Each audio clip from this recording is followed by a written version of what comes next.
Arrange your notebooks on each other, place 2-3 objects.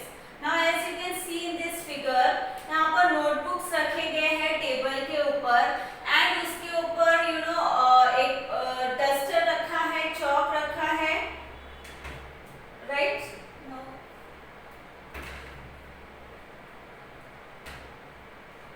Chalk, duster, sharpener, eraser, etc. on them. Okay, आपने देखा वो table के ऊपर books रखे हैं, नोटबुक के ऊपर chalk, duster, sharpener, eraser etcetera रखा हुआ था.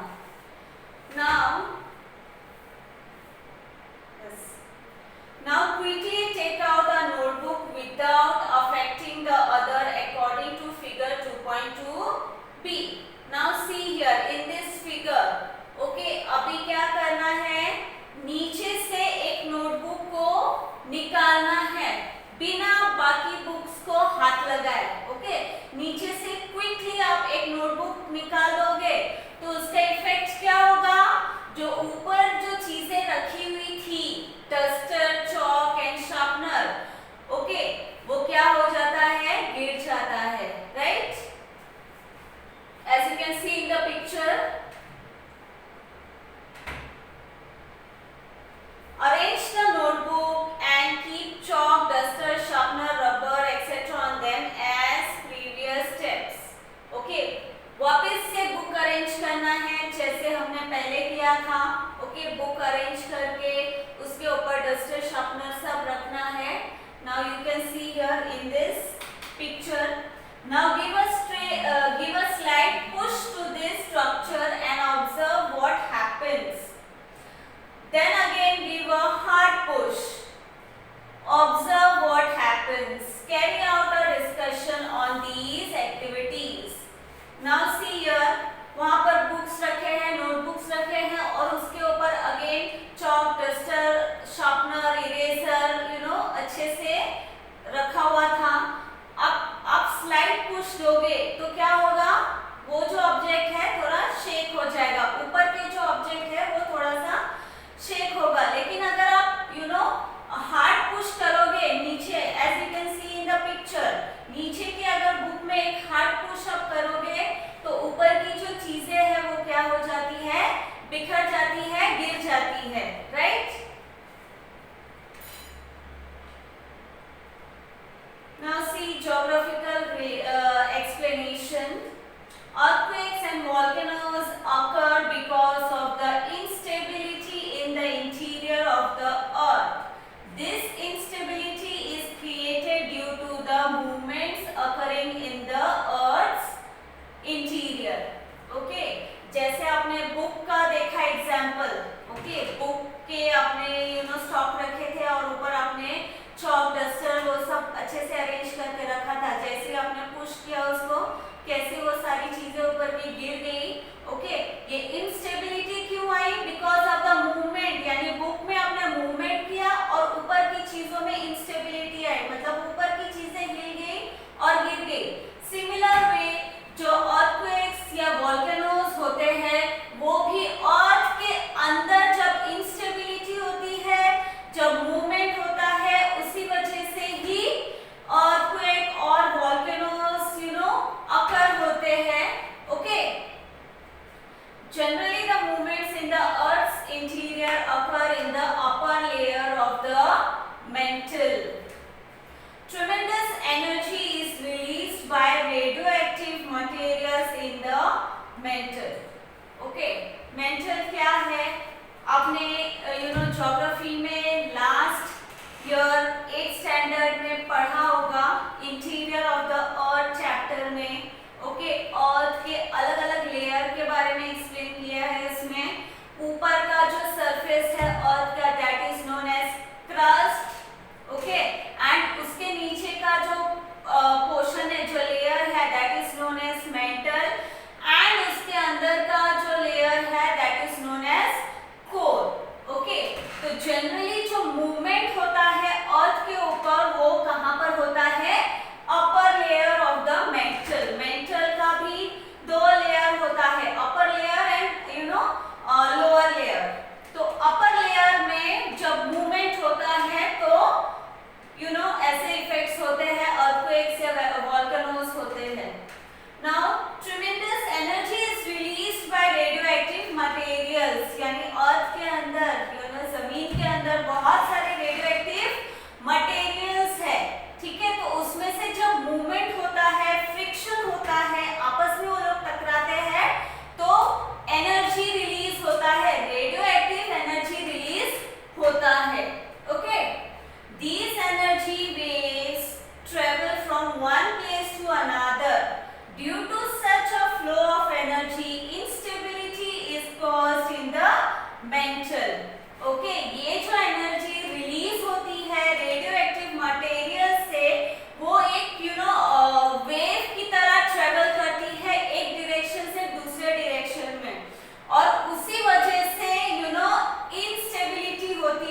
environment.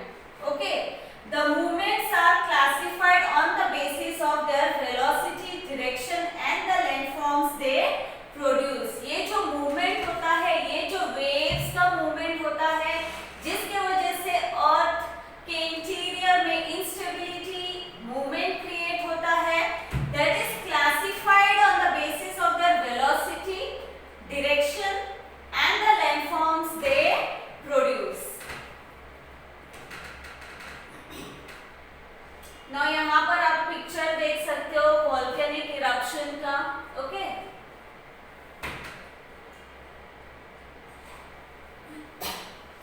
now see classification of internal movements. Internal movements को तीन पार्ट में क्लासिफाई किया गया, velocity, direction and landforms.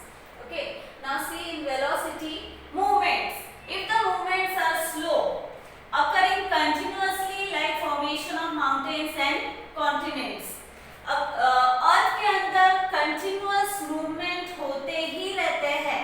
ऐसा नहीं होता है कि कभी मूवमेंट हुआ तभी अर्थक्वेक होता है. वो तो जब होता है जब झटके से सडनली होता है और इम्पैक्टफुल होता है तब. लेकिन अर्थ के अंदर स्लो मूवमेंट कंटिन्यूअस बेसिस पे होते रहता है, जिसके वजह से किन किन चीजों का फॉर्मेशन होता है, माउंटेन्स का और कॉन्टिनेंट्स का फॉर्मेशन होता है because of the slow movement. Okay, and next is sudden movements in the form of events like earthquakes and volcanoes. तो जब सडन मूवमेंट होता है, झटके आते हैं, ठीक है, तब क्या होता है, events like volcanoes and earthquakes. Okay, now से डायरेक्शन. ओके, जो मूवमेंट है उसका डायरेक्शन, जो वेव्स है उनका direction. Horizontal movements. Okay, horizontally वो मूव करता है वेव, यानी उस वेव के डायरेक्शंस हॉरिजॉन्टली जाते हैं. And also upward downward movement, यानी ऊपर नीचे का movement. Okay, now landforms. Continent building, creating continents, plateaus and highlands. Okay, continent building यानी landforms create होता है, which can be continents, plateaus or highlands. Okay, and next is mountain building and that is also two types, folding and faulting. Okay, mountain building होता है वो भी दो तरीके का होता है, that is folding and faulting. Okay, now see your slow movements. The effect of slow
mountain building movements, that is orogenic.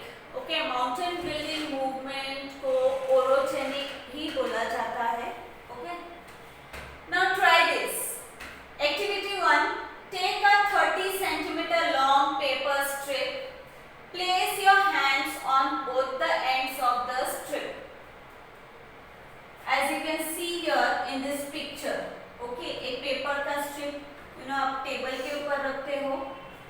Move both the hands towards each other, giving pressure on the strip. Observe what happens to the strip. Okay, table के ऊपर आप strip रखते हो.